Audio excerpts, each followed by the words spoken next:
Thokozani wegogo nomkhulu igama Vusi Mabunda. Umhlaba Mabunda umuhla aqala umuntu obheka bonke abamcalayo igojana lamanzi uVusimuzi kaNgomayeza uVusimuzi ovusa imizi yamadoda. Namhlanje ngizovusa wakho umuzi. Ningamangali umsindo ongapha e-background kunabantu abasemphakathi emfuleni. So sisemfuleni nathi namhlanje it's Sunday usonto i-24.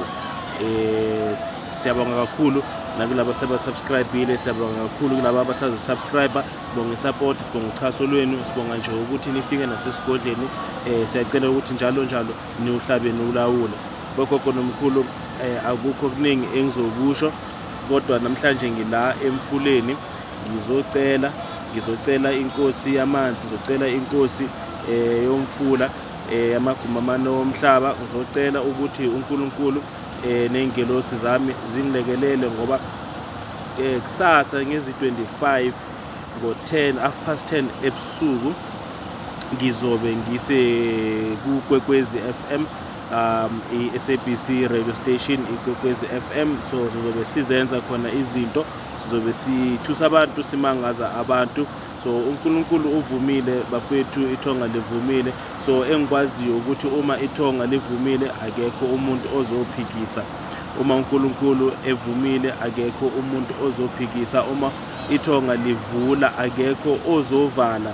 So ingako namanje ngizoletha ukubonga namandla futhi ngiwacela ukuthi konke kuhambe kahle. So usiko lebafethu usiko njalo uma umuntu wamanzi uthola izinto ezinhle kufuna ukuthi uphinde ubuye endaweni njengale uzobonga noma uzocela futhi okukhulu. So yazi ukuthi labantu abaningi izithwalo bazenza khona emanzini because amanzi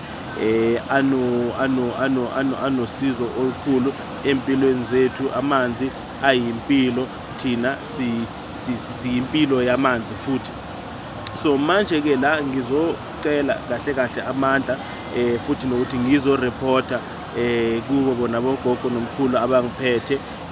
Just recently manje bengisaqedelela umndawe, so ngihambile ngayolanda amandla wamandawe. So manje ke kumele njalo uma kukhona okuvelayo noma mhlambe okukhulu kumele ngikwenze like njengale YouTube channel yami kwakosa ukuthi ngiphinde ngibuye la emanzini ngizoyicelela ukuthi bangamangali bangakhathazeki uma bangibona sengisabalala izwe lonke, babona abantu bafona, babona abantu bangibuka njalo abantu bafunda ngoba uyakhumbula ukuthi abantu bakudala vele bona babejwayela ukuthi yonke into yenzeka esigodleni. So indaba zama-advertisement, indaba zokuthi uzobonakala wenza imisebenzi ebalazweni, uzobonakala kumabona kude wenza imisebenzi yabo, leyo vele babengayazi ngoba ama-cellphone wayengekho, ama-TV wayengekho, ama-radio wayengekho. So manje ke njengoba sesiphila esikhathini samanje sokuthi kukhona ama-radio stations, kukhona ama-TV, kukhona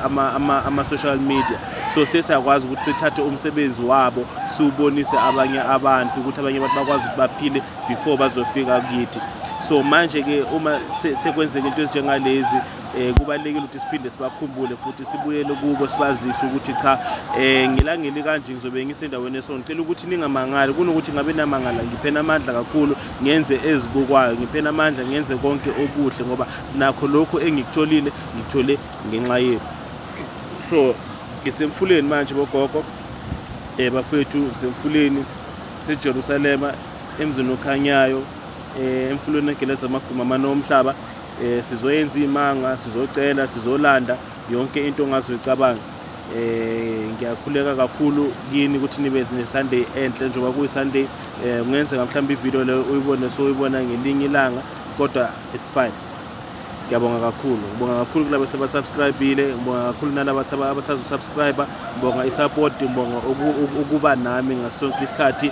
Ngiyathemba ukuthi yonke into izoba right kusukela namhlanje ngoba sasa ngezi-25 10 ngizobe ngiyokwekwezi FM sizobe senza izinto zenzeke. Ikwekwezi FM i-SABC radio station leyo i-nationwide. So manje ke nawe o-international uyakhona ukuthi uyibone ngoba noma uyimamele ngoba sekukhona ama-internet nani. So manje nohlabeni ulawule bogogo nomkhulu nohlabeni ulawule bafethu. Ngiyathokoza.